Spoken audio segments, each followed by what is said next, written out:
다시 한번 오늘 주일 예배에 참석하신 여러분들을 주님의 이름으로 환영하고 축복합니다. 11월이 시작이 됐습니다. 진짜 빠르죠? 그러면서 썸머타임이 끝나고 또 어두워지고요. 그러나 이제 어두워지니까 이제 또 밝은 날이 올 것을 또 기대합니다. 오늘은 이제 우리가 순서상 베드로 전서 말씀을 나누는데요. 베드로가 이 편지를 1장 1절에 쭉 나온 것처럼 지금의 터키 지역에 그쪽에 이제 본도, 갈라디아, 아시아 그러면 지금 여기 있는 아시아가 아니고 소아시아, 그래서 이제 터키 이쪽을 말합니다. 그리고 비두니아 이쪽에 있는 예수를 왕으로 또 예수님이 메시아임을 고백하는 그런 가운데 정말 핍박당하고 위협을 당하고 심지어는 살해의 죽음 앞에 목숨이 위태로운 그러한 상황 가운데 불안해하고 공포에 떨고 있는 그러한 성도님들에게 보내는 편지이면서 또 그 주변에 있는 모든 그리스도인들에게 보내는 편지지요. 그래서 신약 성경에서 히브리서, 요한계시록, 그 다음에 베드로 전서를 신약 성경의 박해문서다 이렇게 얘기를 해요. 그 당시 신앙생활하는 게 쉽지 않은 그러한 때에 올곧게 주님의 말씀을 가지고 예수님이 우리의 왕이시고 메시아이시다, 다른 구세주는 없다, 오직 예수님만이 우리의 구세주시다, 그게 그들의 삶의 초대교회 성도들이 이겨낼 수 있는 힘이에요. 가짜에 목숨을 거는 사람은 없어요. 제가 말씀드린 대로 에딘버러에 가면 그 지붕 없는 감옥이 있다고 말씀을 드렸잖아요. 그 언약도 하나님 말씀의 언약을 하나님의 약속의 말씀을 붙잡고 그 비바람이 치고 눈보라가 치는 그 가운데서도 조금도 생명을 아까운 것으로 여기지 않고 그 시간들을 견디고 생을 마감했던 것은 그럼 뭐로 표현하겠어요? 가짜의 목숨을 거는 사람은 없죠. 뭔가 진짜가 그들의 마음을 붙잡고 있는 거예요. 지금 베드로도 그 시대에 서 있는 그 사람들에게 하나님 말씀으로 위로하고 격려하고 새 힘을 주는 것이죠. 그래서 말합니다. 여러분 걱정을 모두 하나님께 맡기십시오. 우리가 사는 이 시대를 한마디로 표현하면 염려의 시대라고 합니다. 100세 시대라 뭐 이렇게 얘기하지만 마냥 기쁘지는 않아요. 아니 그 시간 속 어떻게 또 보내지? 하는 또 염려가 있잖아요. 50 딱 들어오면서 먼저 몸에 삐걱거림이 확연하게 드러나요. 이제 50 후반 이제 되니까 이곳도 결리고 이제 이쪽 팔 이렇게 하면 이쪽이 뭔가 쑤셔 이제 일로 그래서 못 누워요. 이쪽이 아파. 일로밖에 못 누워. 야, 이러는데 이제 100세? 그것도 사실은 그래요. 여러분 살다 보면 점점 그러한 염려들이 오잖아요. 경제적인 불안, 건강의 문제, 자녀 걱정, 미래에 대한 두려움, 그런 것들이 우리의 마음을 끊임없이 흔듭니다. 지금 일터에서 직장에서 일을 하고 있지만 언제까지 일할 수 있을까? 그 다음은 내가 어떻게 해야 할까? 지금 내가 누리던 것을 또 계속해서 누릴 수 있을까? 뭐 이런 것들. 그런 가운데 성경 분명히 우리에게 말씀하시죠. 여러분의 걱정을 모두 하나님께 맡기십시오. 이것은 단순한 위로의 말씀이 아니라 베드로를 통해서 주님께서 우리에게 전하시는 말씀입니다. 사실 아까 말씀드린 대로 로마의 그 압박 속에서 고난받던 성도들이 실제로 신앙의 위기가 왔고 또 배교하는 일들, 그런 유혹들이 그들 앞에 있었습니다. 그러한 가운데 그들에게 주시는 말씀입니다. 여러분의 걱정을 모두 하나님께 맡기십시오. 여기서 맡긴다라고 하는 것은 그 원어의 뜻은 영어도 마찬가지예요. 던져버린다, 이런 뜻입니다. 던져버린다. 염려가 계속 내게 오거든요. 밀어내도 또 오고, 이렇게 밀쳐놓으면 이쪽에 다른 염려가 내게 또 굴러오고, 어느 때 이게 나를 압박해서 숨 막힐 정도로.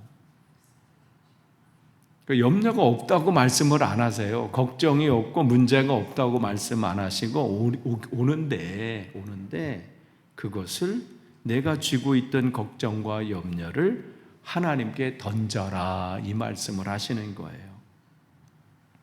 오늘 한 사람이 여행길을 나섰는데 등에 무거운 배낭을 지고 손에도 짐도 지고 무겁게 막 가고 있는데 지나가던 마차가 그 사람을 보고 어휴, 그 무거운 짐을 지고 어디 갔으니까 저쪽으로 간다는 거예요.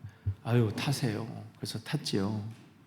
그리고 앉아가지고 여전히 그 배낭 메고 짐을 막 힘들게 안고 있는 거예요.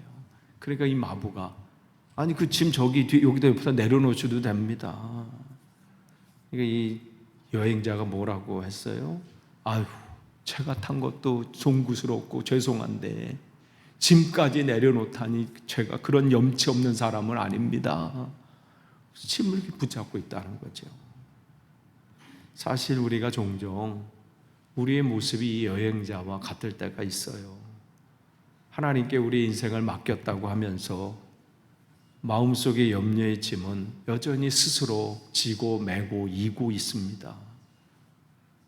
하나님, 이 문제를, 이 염려를 주님께 맡깁니다 해놓고 기도가 끝나면 다시 문제의 짐을 가지고 집으로 향합니다. 그리고 걱정하기 시작합니다. 그것은 하나님께 맡긴 것이 아니라 하나님께 잠깐 보여드린 거예요. 하나님, 제 문제 보셨죠? 제 염려가 이거예요. 이제 하셨으면 됐고요. 제가 다시 싸가지고 갑니다. 하나님은 우리의 모든 것, 즉 우리의 짐까지도 맡으시길 원하십니다. 그래서 시편에도 이 말씀을 하세요. 너희 짐을 주님께 던져버려라.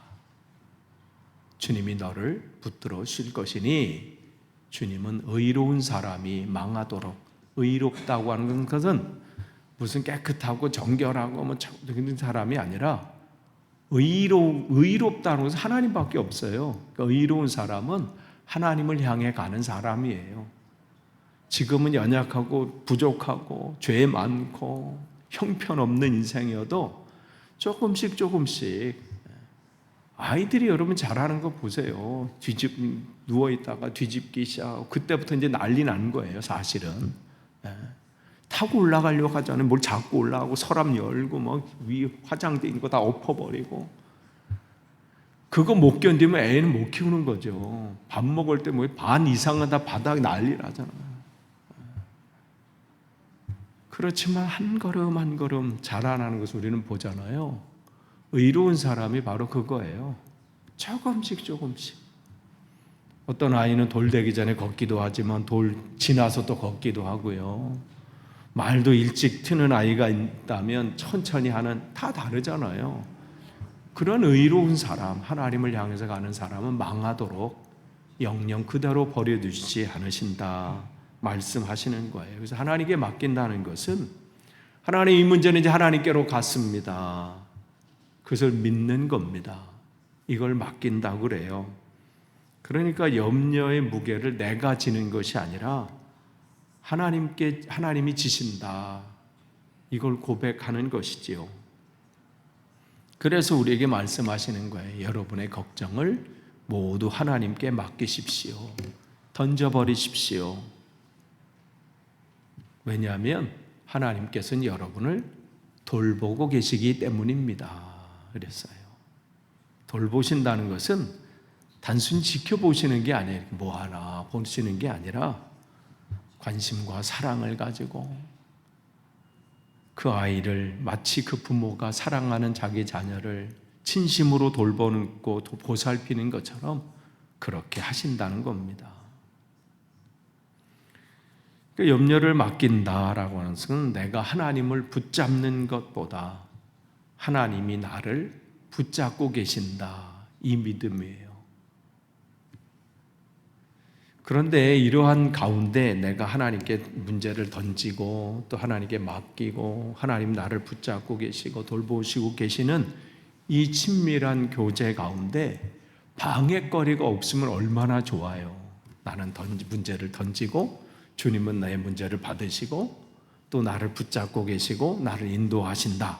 얼마나 좋아요.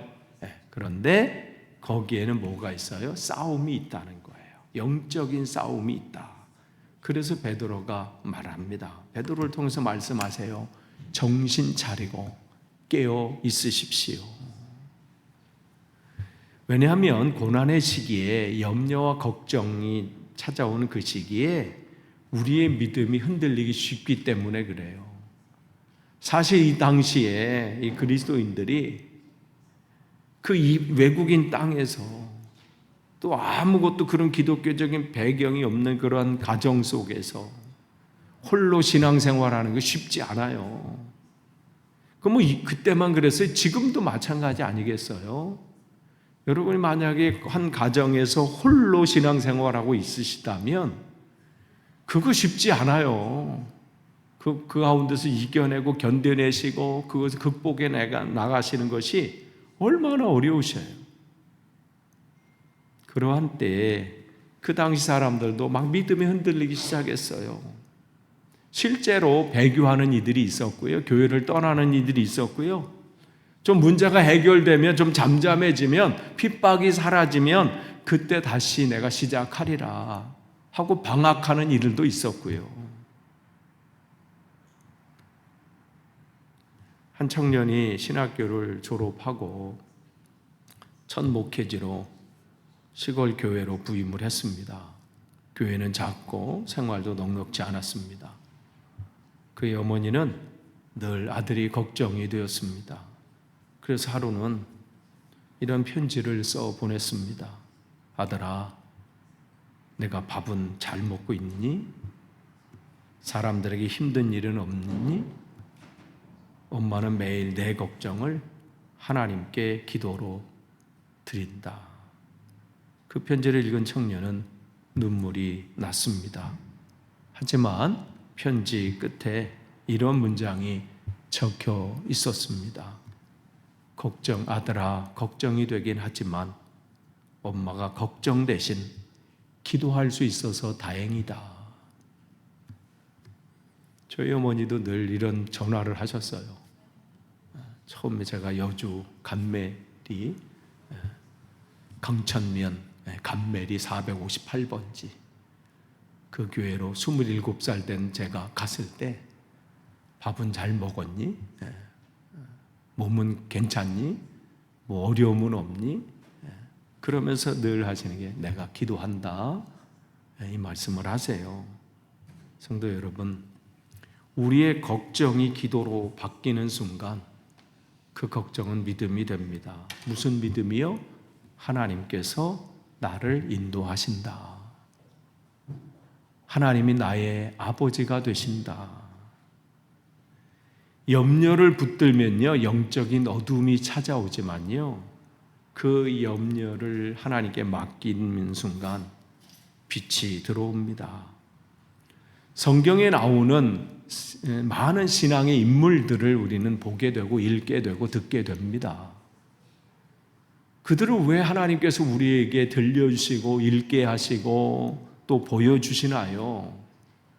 과거에 무슨 이스라엘에 이러한 사람들, 과거에 이러한 신앙의 사람들이 있다는 것을 우리가 그 스토리를 알게 하시려고 하시는 것이 아니라 무슨 영웅담을 보고 야, 너 한번 감동해봐라 이 얘기하시는 것이 아니라 그를 통해서 일하시는 하나님을 보라는 거예요. 그 한 사람을 통해서 하나님께서 무슨 일을 계획하시고 무슨 일을 이루시는가를 보라. 이 말씀을 우리에게 주시는 것이지요. 영적인 싸움이 있을 때 사단은 끊임없이 우리를 힘들게 하고 공격합니다. 특별히 위기가 오고 문제가 오고 할 때 의심하게 만들고, 위기 가운데 너는 혼자야, 이렇게 우리를 유혹하고 속삭입니다. 그러면서 우는 사자와 같이 우리 주위를 맴돌면서 우리의 마음과 생각을 흔들어 버립니다. 마음을 삼키려고 합니다. 그때 정신 차리라고 말합니다. 믿음에 굳게 서라 있으라고 말을 하지요. 사실 사탄과의 싸움은 우리가 이길 수 없어요. 우리 힘으로는. 우리가 결단한다고 해서, 각오한다고 해서 이길 수 있는 것이 아니지요. 근데 어떻게 정신 차리고 깨어 있으라고 우리에게 말씀하십니까? 주님을 의지하라는 거예요. 그러면 주님께서 우리를 통해서 주님께서 싸우시고 주님께서 일하신다는 것이죠. 그러니까 우리의 역할은 다른 거 없어요. 하나님께서 나를 통해서 승리하신다. 그리고 하나님께서 이전에 신앙의 선배들을 통해서, 신앙의 선조들을 통해서 승리하시고 이기셨던 그 하나님께서 오늘 나를 통해서도 이기신다. 나를 통해서 일하시고 마침내 승리하신다. 그것을 붙드는 겁니다. 그 말씀을 하시는 것이죠. 이기게 하시는 거예요. 그리고 그 고난이 올 때, 그 상황이 올 때 우리가 혼자가 아니라는 거예요. 뭐라고 해요? 여러분도 아는 대로 세상에 있는 여러분의 형제 자매들도 다 같은 고난을 겪고 있습니다. 고난 가운데 가장 큰 유혹은 나만 힘들다 이 생각을 갖는 거예요. 다른 사람은 아무 문제가 없는 것 같고, 다른 사람은 괜찮은 것 같고, 다른 사람들은 문제가 없는 것 같아. 모든 문제는 나만 있는 것 같아. 저 집사님을 보니까, 저분을 보니까 다 평안한 것 같고, 뭐 저분처럼 저러면 뭐 가정의 문제도 없고, 뭐 자녀의 문제도 없고, 다 문제가 없고 나만 문제가 있는 것 같이 생각할 때가 있지요. 그런데 오늘 말씀하십니다. 베드로는 너희가 혼자가 아니다. 전 세계 세상에 흩어져 있는 그 성도들도 지금 함께 그 고난을 겪으면서 그 안에서 싸우고 있다. 이것 때문에 하나님께서 우리를 교회로 묶어주신 거예요. 혼자 나아가기 쉽지 않으니까 함께 모여서 격려하고 또 그 위를 위해서 기도해주고, 그래서 중보 기도의 힘이 그렇게 큰 거예요.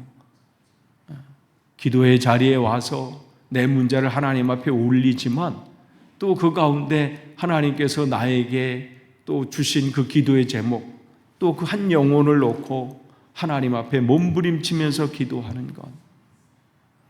그러니까 여러분 혼자가 아니에요. 누군가 여러분을 위해서 기도하는 이들이 있습니다. 아무도 없다면 적어도 누군가. 저도 금요 기도회 때 이제 성도님들 하나를 쭉 이렇게 가면서 기도해요. 그분들을 기억하면서 한 사람 한 사람 하나님 앞에 올려드리지요. 그렇기 때문에 주님은 또 감당할 수 있는 힘을 우리에게 허락하십니다. 또한 고난은 잠시지만 우리에게 주시는 하나님의 영광스러운 은혜들이 있습니다. 이 약속의 말씀입니다. 모든 은혜를 주시는 하나님, 곧 그리스도 안에서 여러분을 자기의 영원한 영광에 불러들이신 분께서, 그러니까 모든 영광으로 우리를 초대하셨고 그것을 우리에게 주시겠다는 약속의 말씀을 우리에게 주십니다. 그러니까 이 고난에 우리가 길을 걸어갈 때 우리가 바라봐야 될 것은, 와, 이렇게 고난이 힘드나? 왜 이 문제는 언제 끝나나? 이 상황이 언제 해결이 되나? 이걸 보는 것이 아니라 믿음의 사람은 고난과 역경 가운데 하나님의 약속을 바라보는 사람들입니다. 그 주님께서 그들을 통해서 일하실 것을 바라보는 것이죠. 그래서 이 고난의 시대에 하나님께서 우리에게 이런 일들을 하신다고 말씀하십니다. 잠시 동안 고난을 받는 여러분, 하나님께서 그 고난 가운데 여러분을 온전하게 하고 내 하나님 세상 것 다른 것으로 깨어진 내 마음을 하나님만 바라보는 신앙의 사람으로 온전케 만드시려고 내 안에 있는 염려와 걱정 모든 그 깨어진 마음을 고치시고 온전하게 하시려고 그 고난 속에서 우리를 훈련하고 계시는 겁니다. 또한 흔들리는 믿음을 세워주신다고 말씀을 하십니다. 혹시 여러분 가운데 고난이 있으십니까? 하나님의 말씀대로 사는 가운데 여러분 가운데 찾아오는 고난이 있습니까? 그 시간은 여러분의 믿음이 다시 세워지는 시간이고 그 훈련의 자리입니다. 또한 우리를 강하게 하실 겁니다. 믿음의 사람으로 온전히 세우셔서 승리하는 인생으로 세우시기 위해서 우리를 훈련하고 계십니다. 또한 다시는 흔들리지 않는 믿음의 사람이 되려고 기초부터 튼튼하게 하여 하고 계신 하나님의 일하시는 시간들입니다. 어떤 학생이 새 공장을 방문했습니다. 장인은 뜨거운 불 속에서 그 금덩어리를 정제하면서 계속해서 그것을 망치질하고 있는 거예요. 그럴 때 그 사람이 묻습니다.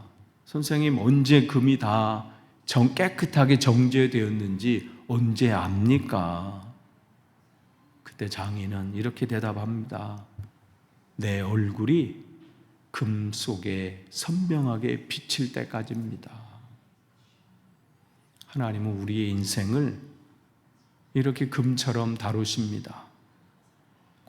때로는 고난의 불 속에 넣으시지만 그 목적은 태우려고 없애버리려고 하는 것이 아니라 그분의 형상이 우리 안에 비칠 때까지, 그분의 모습이 우리 안에 비춰질 때까지 정결하게 하시는 것입니다. 그래서 베드로가 말합니다. 여러분의 걱정을 모두 하나님께 맡기십시오. 하나님께서는 여러분을 돌보고 계십니다. 고난은 하나님의 손에서 우리의 회복과 성숙의 과정입니다. 그 고난의 불길 속에서도 주님은 우리를 결코 놓지 않으십니다. 오늘 베드로전서의 결론은 이겁니다. 모두 여러분의 걱정을 모두 하나님께 맡기십시오. 하나님이 여러분을 돌보십니다. 여러분의 상황을 알고 계시고 여러분을 세우시길 원하시고 또 회복시키시기를 원하십니다. 저와 여러분이 앞으로의 이 여정 속에서 하나님이 주시는 이 은혜가 여러분뿐만 아니라 여러분의 가정 위에 풍성하게 임하시기를 축복합니다. 기도하겠습니다. 주님, 믿음의 길을 걸어간다고 하면서도 여전히 흔들리고 무너지는 것이 우리들입니다. 말씀대로 살려고 하지만 여전히 그 앞에 나약한 모습을 보게 됩니다. 오늘 베드로를 통해서 우리에게 주신 주님 말씀을 붙잡습니다. 우리의 염려를 주께 맡깁니다. 주님께서 우리를 돌보고 계신다는 그 믿음 안에 앞으로의 우리 인생을 한 걸음 한 걸음 나아가겠습니다. 흔들리지 않도록 또 사단의 공격 앞에 담대히 맞설 수 있도록 우리를 붙잡아 주옵소서. 예수님의 이름으로 기도합니다. 아멘.